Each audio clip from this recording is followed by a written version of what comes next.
Hello বন্ধুরা, আজকে আমি আবারও একটা রান্না নিয়ে এসেছি। আজকে রান্না করবো মাংস কম মশলা দিয়ে।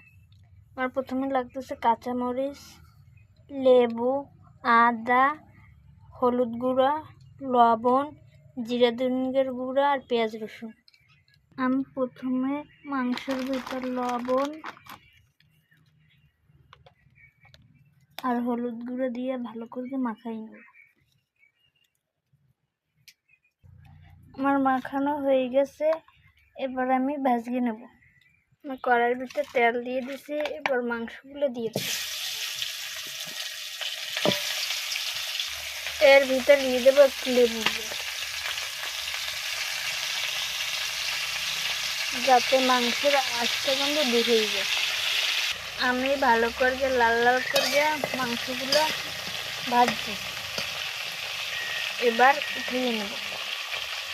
এবার কড়াইয়ের ভিতরে দিয়ে দেবো আমি জিরা ফোড়ন, তারপর দেবো পেঁয়াজ কুচি,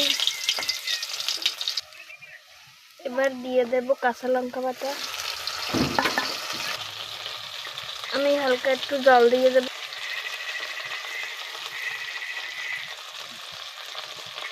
এরপর দিয়ে দেবো আদা বাটা, রসুন বাটা।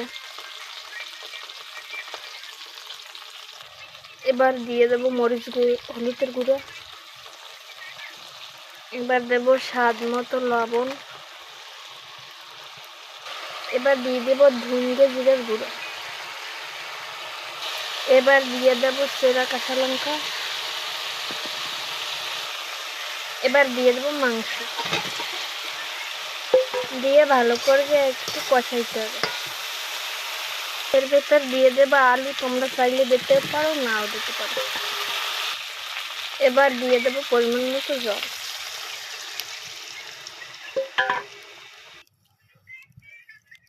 আমার মাংস প্রায় রান্না হয়ে গেছে, এতে আর কোনো মশলা দেওয়া লাগবে না। অল্প মশলা দিয়ে রান্না করলে এভাবে অনেক ভালো লাগে খাইতে।